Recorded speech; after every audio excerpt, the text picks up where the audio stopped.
Masechet Brachot, résumé du Daf Nun Vav. La Gemara continue ce qu'elle avait dit donc à la fin du Daf précédent, que les rêves viennent suite aux pensées de la journée. La Gemara raconte là-dessus deux histoires où le roi romain et le roi perse sont allés voir les Chachamim en leur disant: on dit que vous êtes spécialement intelligent, dis-moi qu'est-ce que je vais rêver cette nuit. Et à chaque fois, la réponse était: tu vas rêver qu'on va te capturer, que tu vas souffrir, etc. Et il en était perturbé toute la journée, et c'est finalement, il pensait à ça toute la journée, jusqu'à que finalement il arrive exactement ce rêve-là. Ensuite, l'Agma raconte l'histoire de Abaye et Rava. Donc, suite à ce qu'on a vu aussi dans le DAF précédent, que les rêves se réalisent selon la manière dont on les interprétait. L'Agma raconte qu'il y avait un homme qui interprétait les rêves qui s'appelait Baredia, et il avait une habitude: celui qui le payait, il l'interprétait bien, celui qui ne le payait pas, il l'interprétait pour le mal. Abaye et Rava ont fait 12 fois le même rêve, c'est-à-dire 12 rêves différents, que Abaye et Rava, les deux, ont rêvé le même rêve, et à chaque fois ils sont allés chez Baredia pour lui demander de leur interpréter. Simplement, Abaye le payait, Rava ne le payait pas. Abaye l'interprétait pour le bien, et Rava l'interprétait pour le mal, et c'est comme ça que ça s'est réalisé. Ensuite, Rava a fait encore 10 rêves, et il continue au début à ne pas le payer. Baredia le prêtait pour le mal. À un moment donné, il a commencé à le payer. Baredia a commencé à lui interpréter les rêves suivants pour le bien. Et donc finalement, le 10e rêve était que Baredia lui a dit: ça c'est un signe qu'on va te faire des miracles. Il a rêvé qu'il disait le Hallel. Il lui a dit: c'est un signe qu'on va te faire des miracles. Ensuite, Baredia était dans un bateau, et il a vu que Rava rentrait au bateau. Il s'est dit: non, mais je vais pas voyager avec lui, je vais pas prendre le bateau avec lui, parce que si lui aura des miracles, alors moi qui dis que j'en aurai, peut-être que ça va me mettre en danger. Donc il est sorti du bateau. En sortant, il y a son livre qui est tombé. Rava a vu dans son livre que c'est écrit: les rêves dépendent de la bouche. Ils dépendent de la manière dont on les interprète. Et alors, Rava a compris que finalement, Baredia aurait pu interpréter pour le bien, et ça se serait réalisé aussi pour le bien. Alors il lui a dit: Racha, tu m'as fait tellement souffrir, je te pardonne sur tous les rêves, toutes les souffrances que j'ai passées à cause de toi, sauf une chose, c'était la mort de sa femme, la fille de Rav Riza. Sur ça, Rava lui a dit: je ne te pardonne pas, et donc tu seras transmis entre les mains d'un gouverneur qui va pas avoir pitié de toi.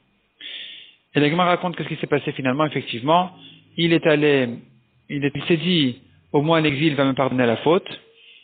Et donc il est allé loin de sa ville.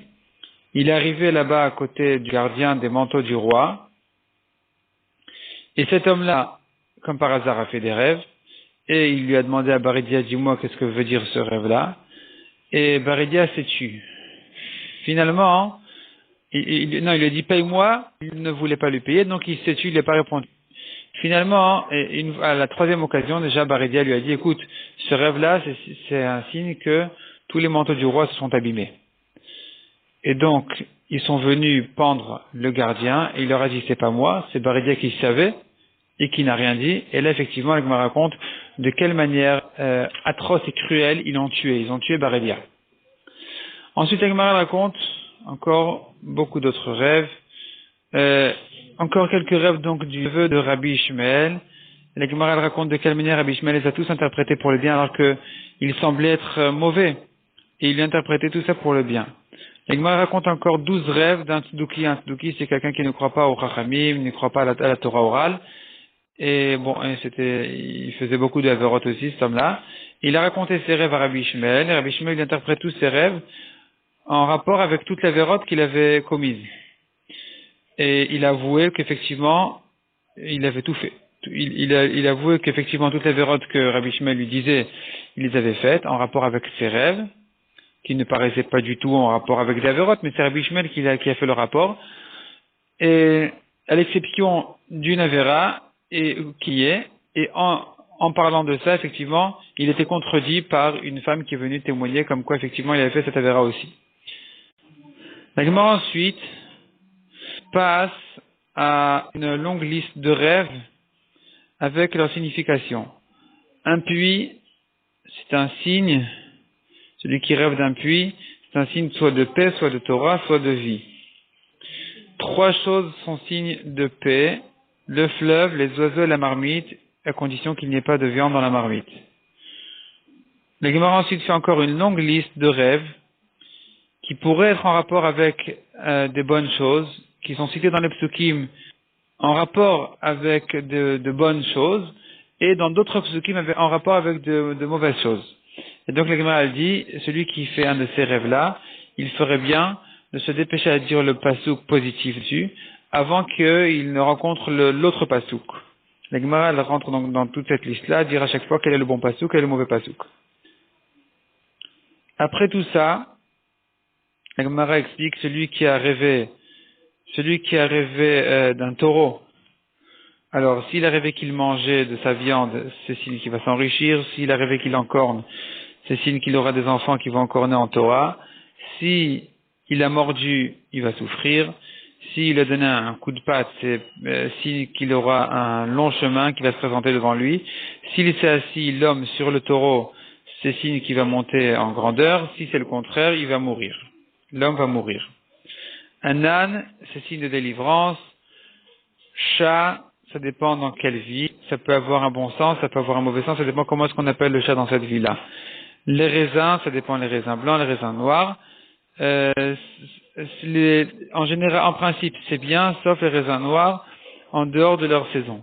Cheval blanc, c'est bon signe. Rouge, ça dépend. Si il court, c'est mauvais signe. Sinon, s'il est tranquille, c'est bon signe.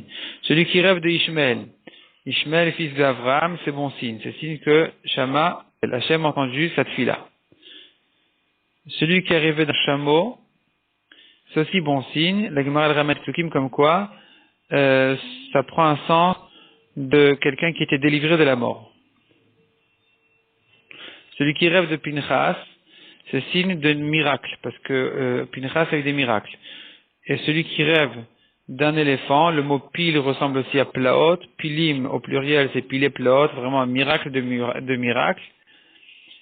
Et la Gemara demande, et pourtant on a dit ailleurs que l'éléphant c'est un mauvais signe dans son rêve. Répond la Gemara, ça dépend s'il a une selle ou pas. S'il est scellé, c'est bon signe, sinon non. La Gemara continue dans le daf suivant. Celui qui rêve de Huna, Hanina, Hanania, Yohanan, tous ces noms-là de Chachamim dans lesquels il y a la lettre Nun, ça fait signe à Denissim.